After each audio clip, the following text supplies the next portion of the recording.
Assalamualaikum warahmatullahi wabarakatuh. Halo anak-anak, bagaimana kabarnya? Semoga sehat selalu ya. Nah, di video kali ini kita akan membahas rangkuman materi tema 1, subtema 2, pembelajaran 1-6. Yuk kita mulai saja. Baik, materi yang pertama yaitu ide pokok. Ide pokok paragraf adalah inti sebuah paragraf. Ide termuat dalam kalimat utama suatu paragraf. Biasanya ide pokok paragraf itu terdapat atau ditemukan di awal, di akhir, atau di awal dan akhir paragraf. Ide pokok paragraf juga dikenal dengan gagasan utama, gagasan pokok, pokok pikiran, atau pikiran utama. Selanjutnya yaitu alat gerak hewan dan manusia. Organ gerak pada hewan dan manusia itu memiliki kesamaan ya. Alat-alat gerak yang digunakan pada manusia dan hewan ada dua macam, yaitu alat gerak pasif berupa tulang dan alat gerak aktif yaitu berupa otot. Kedua alat gerak ini akan bekerja sama dalam melakukan pergerakan sehingga membentuk suatu sistem yang disebut sistem gerak. Di situ ada contoh kerangka kerangka tulang dari manusia. Itu ada tengkorak, ada tulang selangka, tulang belikat, tulang pengumpil, tulang hasta, tulang telapak, tulang jari tangan, tulang kering, tulang betis, tulang pergelangan kaki, ada tulang tempurung lutut, tulang paha, tulang panggul, tulang belakang, tulang dada, tulang leher, dan yang terakhir yaitu rahang bawah. Kalian bisa amati ya. Nah, seperti yang tadi kita amati pada kerangka tulang manusia, manusia itu dibagi menjadi dua, yaitu tulang pada lengan manusia dan tulang pada kaki manusia. Kalau tulang pada lengan manusia itu terdiri dari tulang lengan atas, tulang hasta, tulang pengumpil, tulang pergelangan tangan, dan tulang telapak tangan. Untuk pada kaki, itu ada tulang paha, tulang kering, tulang betis, tulang tempurung lutut, tulang pergelangan kaki, tulang telapak kaki, dan tulang jari kaki. Yuk kita lihat nama tulang dan fungsinya. Tadi kita sudah menyebutkan ya, sekarang kita lihat fungsi-fungsi dari tulang masing-masing. Yang pertama yaitu tulang hasta. Berfungsi membentuk lengan bawah sebagai alat gerak manusia serta menghubungkan lengan atas dengan pergelangan tangan. Untuk tulang atas itu berfungsi menjadi tempat melekatnya 13 otot dan ligamen yang menggerakkan tangan dan sikut.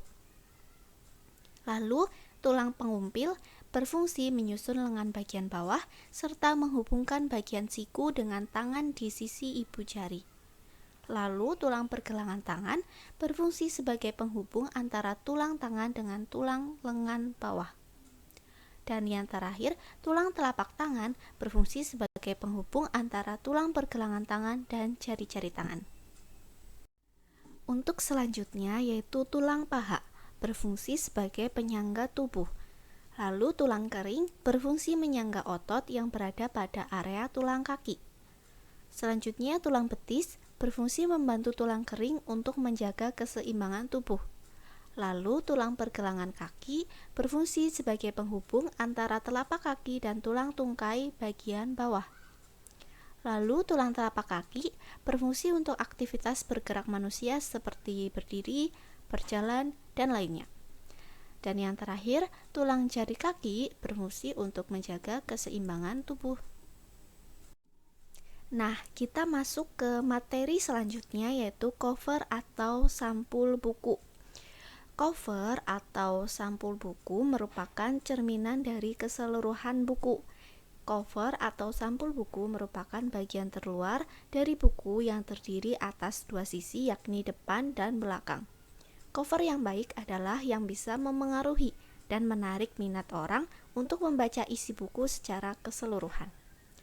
Nah, di cover itu ada unsur-unsurnya ya. Yang pertama yaitu terdapat judul dengan pemilihan jenis huruf yang menarik dan mencolok. Yang kedua terdapat kalimat penjelas judul yang singkat dan mudah dipahami. Yang ketiga terdapat nama penulis. Yang keempat terdapat identitas penerbit. Yang kelima, menyertakan gambar yang menarik. Yang keenam, terdapat sinopsis isi buku pada sisi belakang. Dan yang terakhir yaitu ketujuh, terdapat identitas buku pada punggung buku. Selanjutnya, kita masuk pada nilai-nilai pada Pancasila. Pancasila itu memiliki 5 sila, yaitu sila pertama, kedua, ketiga, keempat, dan kelima. Untuk sila pertama, yaitu ketuhanan yang Maha Esa, memiliki nilai-nilai sebagai berikut, yaitu mengimani adanya Tuhan yang Maha Esa dan mengikut perintah serta larangannya. Saling menghormati dan menghargai antar pemeluk agama, memiliki rasa toleransi dalam kehidupan beragama, tidak memaksakan kehendak antar umat beragama, tidak mencemooh dan merendahkan agama orang lain.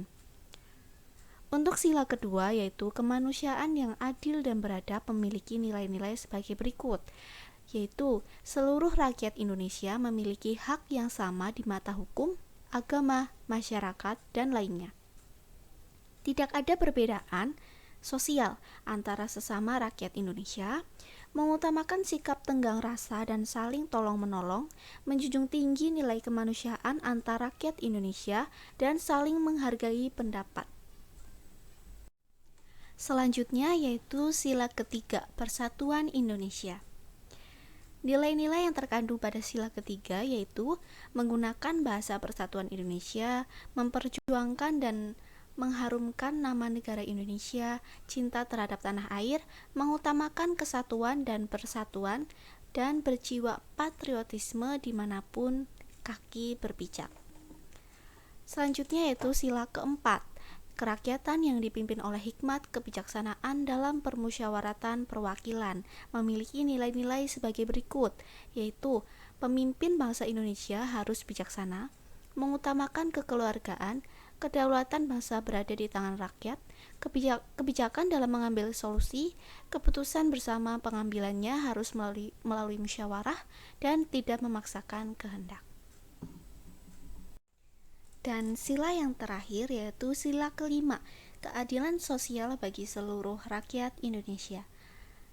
Nilai-nilai yang terkandung pada sila kelima ini yaitu harus menerapkan perilaku adil dalam bidang ekonomi, sosial, dan politik, harus menghormati hak dan kewajiban setiap orang, perwujudan keadilan sosial bagi bangsa Indonesia, menggapai tujuan adil dan makmur, serta mendukung kemajuan dan pembangunan nasional. Nah, anak-anak, di sini ada contoh perilaku yang tidak mencerminkan nilai-nilai Pancasila. Di sini ada 3 lingkungan, yaitu lingkungan sekolah, lingkungan rumah, dan lingkungan masyarakat.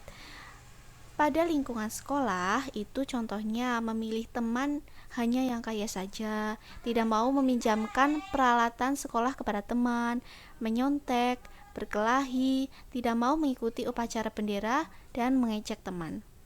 Untuk lingkungan rumah itu contohnya tidak melaksanakan ibadah sesuai dengan agamanya, tidak mau berbagi makanan dengan anggota keluarga yang lain, bermalas-malasan, membantah orang tua, memaksakan kehendak kepada anggota keluarga, dan berbohong. Pada lingkungan masyarakat, itu contohnya tidak mau menjenguk tetangganya yang sakit, melarang orang lain melakukan peribadahan sesuai dengan agamanya, minum minuman keras dan berjudi, tidak mau mengikuti kegiatan kerja bakti, ronda, dan rapat lingkungan, suka pamer kekayaan, mencuri, menganiaya teman, dan melakukan kekerasan. Banyak faktor yang membuat bangsa Indonesia menjadi sebuah bangsa yang besar yang bisa disandingkan dengan bangsa-bangsa besar lainnya di dunia. Banyak faktor pula yang menjadikan kita semakin bangga menjadi warga negara Indonesia. Faktor-faktor tersebut antara lain nilai-nilai luhur yang hidup di tengah masyarakat, wilayahnya yang luas dan berupa kepulauan, letak geografis dan strategisnya, besarnya jumlah penduduk, beragamnya suku agama, ras dan golongan, beragamnya budaya, sosial, dan ekonomi. Nah, keberagaman yang dimiliki oleh bangsa Indonesia tidak terlepas dari pengaruh luasnya wilayah Indonesia. Wilayah Indonesia berupa kepulauan yang terdiri atas pulau-pulau besar dan kecil, baik yang berpenghuni maupun yang tidak berpenghuni.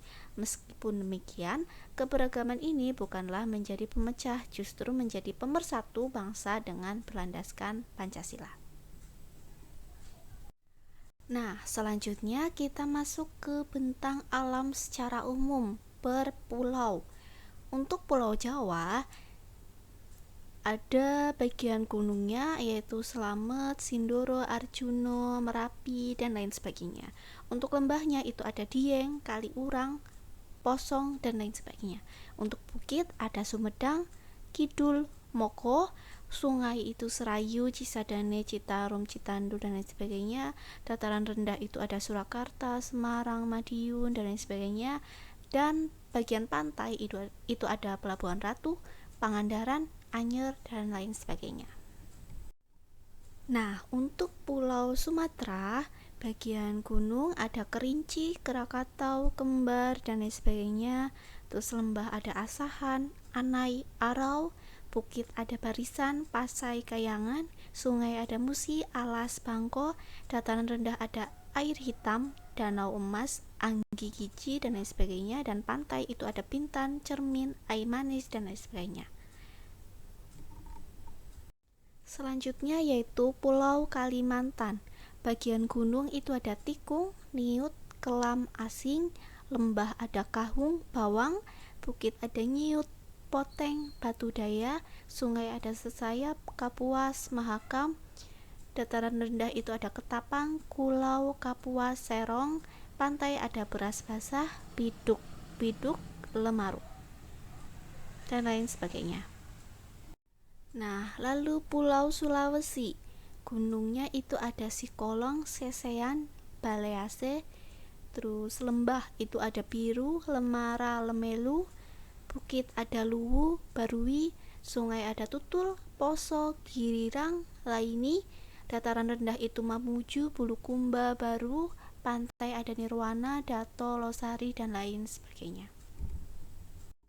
Selanjutnya yaitu Pulau Papua. Pulau Papua terdapat Gunung Puncak Jaya, Pegunungan Bici, dan lain sebagainya. Lembah itu ada Wailopo, Baliem, Kaputo, bukit ada Karang, Teletabis, Tidore, sungai ada Maro, Tariko, Sapatewa, dataran rendah ada Pulau Seram, Moratai, pesisir Arafuru, dan pantai itu Bakaro, Pasir Panjang, dan Liang. Nah, untuk selanjutnya yaitu Kepulauan Maluku.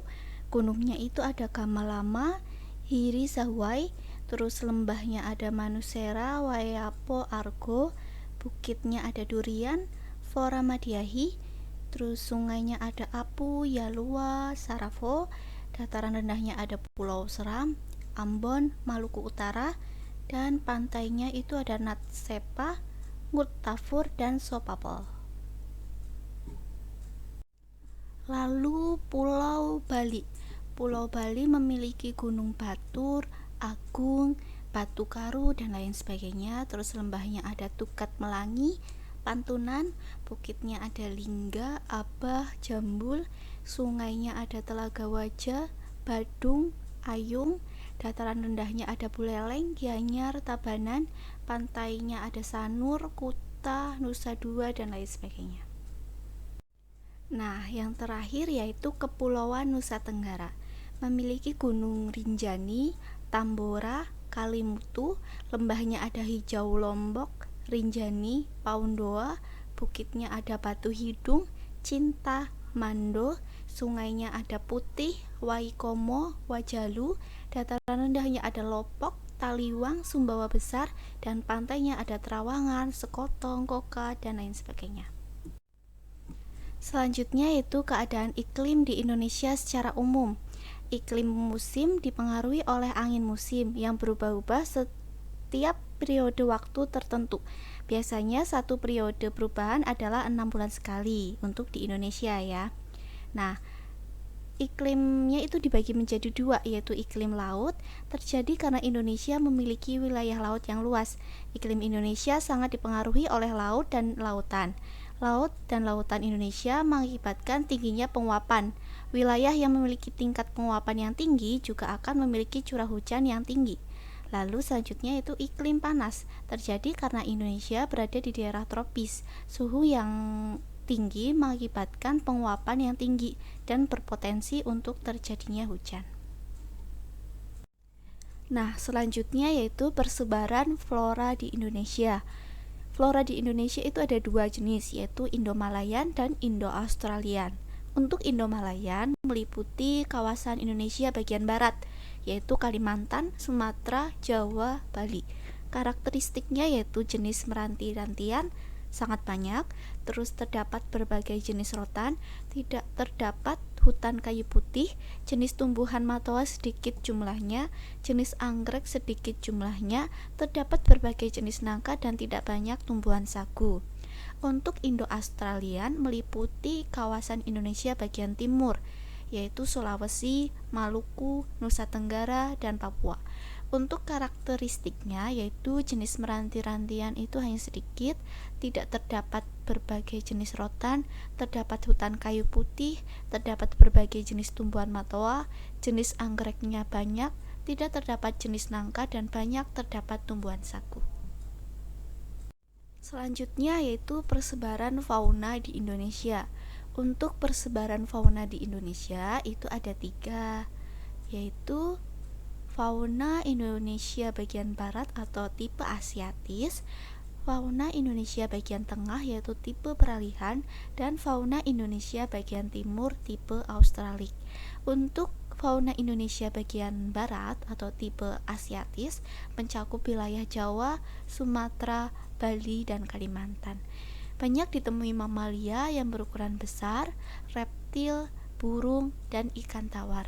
Untuk fauna Indonesia bagian tengah atau tipe peralihan itu mencakup wilayah Sulawesi, Timor, Maluku, dan Nusa Tenggara serta sejumlah pulau-pulau kecil di sekitarnya. Nah, di situ juga banyak ditemui mamalia, reptil, dan burung. Untuk fauna Indonesia bagian timur atau tipe Australik itu mencakup wilayah Papua dan Kepulauan Aru. Banyak ditemui juga mamalia, reptil, burung, dan ikan tawar yang relatif sedikit. Baik anak-anak, kita masuk ke materi otot. Otot adalah jaringan yang ada di dalam tubuh manusia, berupa alat gerak aktif yang menggerakkan tulang sehingga menyebabkan suatu organisme atau individu dapat bergerak. Otot bekerja dengan cara berkontraksi dan berelaksasi. Fungsi otot pada manusia itu ada 3. Yang pertama yaitu menjalankan dan melaksanakan kerja. Yang kedua, menggerakkan jantung. Dan yang ketiga, mengalirkan darah yang terdiri atas zat-zat. Nah, selanjutnya yaitu macam-macam otot manusia. Yang pertama yaitu otot polos. Otot polos adalah otot yang bekerja tanpa kesadaran kita yang dipengaruhi oleh sistem saraf tak sadar atau saraf otonom. Ciri-ciri otot polos yaitu waktu kontraksi antara 3 sampai 180 detik.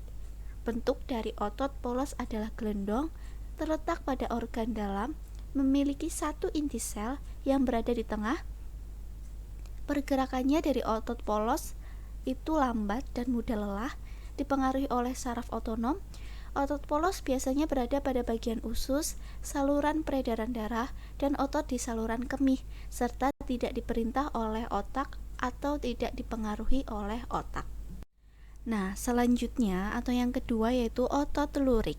Otot lurik adalah otot yang menempel pada rangka tubuh manusia yang digunakan dalam pergerakan. Ciri-ciri ototnya yaitu bentuk silindris dan garis gelap terang, terus melekat pada rangka, bekerja secara sadar dengan perintah otak, cepat dan mudah lelah, bentuk yang panjang dan memiliki banyak inti sel atau multisel, mempunyai pigmen mioglobin, inti sel yang berada di tepi. Itu adalah ciri-ciri otot lurik. Nah, untuk yang terakhir yaitu otot jantung. Otot jantung merupakan perpaduan antara otot lurik dan otot polos karena adanya persamaan yang ada pada otot jantung, yaitu memiliki sisi gelap dan terang, seperti otot lurik, dan inti sel yang berada di tengah itu otot polos. Nah, untuk otot jantung itu berfungsi dalam memompa darah ke seluruh tubuh. Saraf yang memengaruhi otot jantung adalah saraf simpatik dan parasimpatik. Untuk ciri-cirinya yaitu otot jantung berbentuk silindris, memiliki percabangan, otot jantung terletak pada jantung, memiliki satu inti sel yang berada di tengah, bekerja tanpa kesadaran manusia dan bekerja terus-menerus dan tidak membutuhkan istirahat. Nah, kita masuk ke materi desain cover. Ada dua macam desain dalam membuat cover, yaitu yang pertama cover dengan latar berwarna putih dan tulisan sederhana, dan yang kedua desain penuh warna dan gambar. Nah, ini lanjutan dari otot, materi otot, yaitu macam-macam gerak otot. Yang pertama, gerak meluruskan, contohnya meluruskan lutut, siku, dan ruas jari. Terus ada gerak menekan ke bawah atau menurunkan, ada gerak memutar lengan sehingga telapak menelungkup. Terus ada gerak menjauhkan, contohnya gerak tungkai menjauhkan dari sumbu tubuh. Lalu ada gerak yang memutar lengan sehingga tangan menengadah. Lalu ada gerak yang mendekatkan sumbu tubuh, contohnya gerak yang mendekatkan tungkai dengan sumbu tubuh. Lalu yang terakhir ada gerak yang membengkokkan, contohnya membengkokkan siku, ruas jari, dan lutut. Baik anak-anak, ini adalah materi terakhir pada video rangkuman kali ini, yaitu cara menjaga dan merawat otot pada manusia. Yang pertama, menghindari gerakan yang membebani kerja otot secara berlebihan, lalu melakukan peregangan, melakukan latihan rutin, memenuhi kebutuhan cairan tubuh, mengonsumsi makanan yang bergizi dan bermanfaat bagi otot, dan meringankan nyeri otot. Baik anak-anak, itu dia video materi rangkuman tema 1 subtema 2 pembelajaran 1 sampai 6. Semoga video ini dapat membantu kalian dalam belajar di rumah. Terima kasih atas perhatiannya. Jangan lupa Ibu meminta tolong kepada kalian untuk mensubscribe dan like video ini ya. Terima kasih. Wassalamualaikum warahmatullahi wabarakatuh.